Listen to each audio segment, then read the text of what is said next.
روایت لکھی ہے دیلمی کے حوالے سے، فرمایا کہ ایک انسان کی موت کا وقت جب آتا ہے اور فرشتہ اس کی روح قبض کرنے کے لیے جب آتا ہے اور وہاں یا تو مرنے والا خود یاسین پڑھ رہا ہے یا کوئی وہاں بیٹھا ہوا یاسین پڑھ رہا ہے، تو ملک الموت واپس اللہ کے پاس جاتا ہے اور یہ کہتا ہے کہ اللہ وہاں یاسین کی تلاوت ہو رہی ہے، تو یاسین کے جتنے فرشتے تو نے پیدا کیے ہیں وہ سارے فرشتے اس مرنے والے کے پاس موجود ہیں، میں اس کی روح کیسے قبض کروں؟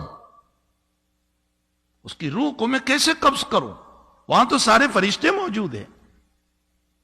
تو حدیث شریف میں جناب رسول اللہ صلی اللہ علیہ وسلم نے فرمایا کہ اللہ جنت کا داروغہ، جو جنت کے اندر اللہ تعالیٰ نے بنایا ہے سیکیورٹی گارڈ، اس کا نام رضوان ہے۔ یہ رضوان کو اللہ بھیجتا ہے اس مرنے والے کے پاس اور اس کو جنت کے نظائر بتاتا ہے کہ یہ تیرے لیے تیار ہے، یہ باغ ہے، یہ مکان ہے، یہ چیزیں اللہ نے تیار کر رکھی، اور اخیر میں وہ جملہ کہتا ہے اللہ تیرا منتظر ہے، چل جلدی تو۔ جب یہ جملہ کہا جاتا ہے کہ اللہ تیرے انتظار میں ہے، وہ اپنی روح چھوڑ دیتا ہے۔ یہ یاسین شریف کی برکت ہے۔ حدیث شریف میں آتا ہے کہ موت کے موقع پر اگر یاسین شریف کی تلاوت کی جائے تو روح کے نکلنے میں بہت آسانی پیدا ہو جاتی، سہولت پیدا ہو جاتی۔ اس کی وجہ یہی روایت ہے کہ اس موقع پر فرشتے کی آمد پر رضوان کی آمد ہوتی ہے اور اس کو جنت کی بشارتیں سنائی جاتی ہے، جنت دکھائی جاتی ہے، جس کے نتیجے میں وہ تیار ہو جاتا ہے آخرت کی طرف اور وہ رغبت کرتا ہے آخرت کی طرف۔ تو سورہ یاسین شریف کتنی اہم سورت ہے۔ روایتوں میں ہے کہ بیماریوں کو دور کرنے کے لیے سورہ یاسین کی تلاوت ہے، اور اگر زیادہ بیماری ہے تو عروس القرآن پڑھو۔ عروس القرآن کا معنی سورہ رحمان، سورہ رحمان پڑھو۔ اور اگر لا علاج بیماری ہو گئی، ڈاکٹر نے منع کر دیا کینسر ہے اچھا نہیں ہوگا، ایڈس ہے اچھا نہیں ہوگا، فلاں بیماری ہے اچھی نہیں ہوگی، یہ وبا چل رہی ہے اور لنگز سارے ڈاؤن ہو چکے ہیں، اب یہ اچھا نہیں ہوگا، تو اللہ کے حبیب نے فرمایا سورہ تغابن پڑھو، اللہ لا علاج مرض کو اچھا کر دے گا۔ کتنی دیر لگتی ہے سورہ تغابن؟ 2 رکوع کی سورت ہے۔ یاسین شریف، سورہ رحمان، سورہ تغابن، ان سورتوں کے اندر اللہ نے کتنے فضائل رکھے۔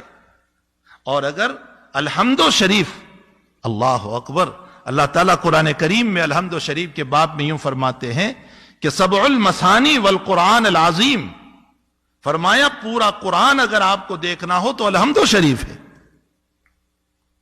اسی لیے روزانہ اہتمام کیا جائے الحمد شریف کے باب میں۔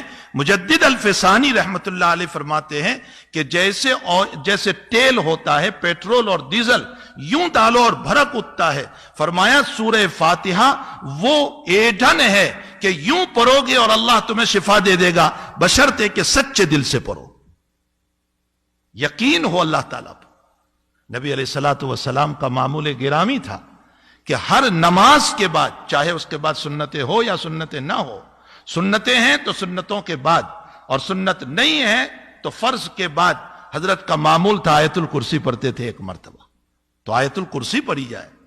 سورہ ناس اور فلق کے باب میں لکھا ہے کہ جو انسان ہر نماز کے بعد سورہ ناس اور فلق کو پڑھے گا، اللہ حاسدین کے حسد سے، جناتوں کے شرارتوں سے، بد اخلاق انسانوں کی شرارتوں سے اللہ اس کی حفاظت کرے گا۔ یہ نہیں کہ شرارت دور ہوگی، شرارت تو ہوتی رہتی ہے، لیکن اللہ شرارتوں سے حفاظت کرے گا، اس کو فیک نہیں ہونے دے گا۔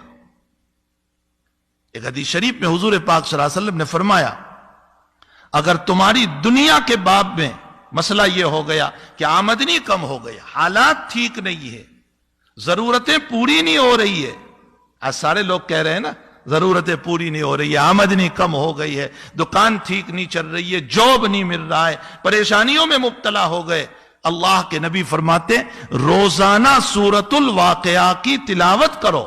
اس سورہ واقعہ کی برکت سے اور میں مسجد میں بیٹھ کر قسم کھا کر کہتا ہوں ہفتہ نہیں گزرے گا اللہ راستہ کھول دے گا. سورہ واقعہ کی تلاوت کرو، اللہ راستوں کو کھولے گا. جگہ جگہ جگہ جگہ ہمارے پاس علاج موجود ہے اور ہم صرف چلا رہے ہیں کہ یہ ہو گیا، وہ ہو گیا، فلاں ہو گیا، بیماریاں ہیں، مصائب ہے، حالات ہیں. جبکہ اللہ تعالیٰ نے اس آگ کو بجھانے کی اور ان بیماریوں کو رفع کرنے کے لیے ہمیں قرآن کریم دیا ہے. ہمیں چاہیے کہ اس عظیم المرتبت قرآن کی روزانہ تلاوت کریں. کم سے کم 1 مرتبہ یاسین شریف روزانہ پڑھنا چاہیے، کم سے کم. اور سورہ کہف کے باب میں ہے، حضور پاک صلی اللہ علیہ وسلم نے فرمایا جو انسان سورہ کہف کی تلاوت کرے گا اللہ دجالی فتنوں سے محفوظ رکھے گا اس کو. اگر دجال آ گیا تو دجالی فتنوں سے محفوظ رکھے گا. چلو آپ کہو گے ہمارے وقت میں دجال کہاں؟ ارے وہ بڑا دجال نہیں، چھوٹے دجال تو ہیں دنیا میں بہت سارے، جو فتین لوگ ہیں، فتنہ کرتے رہتے ہیں، لوگوں کو جو ہے پریشان کرتے رہتے ہیں، حالات میں ڈالتے رہتے ہیں. یہ چھوٹے دجال کا معنی کیا ہے؟ فریب دینا، دھوکہ دینا. یہ لوگ آج تو موجود ہیں. اور ایک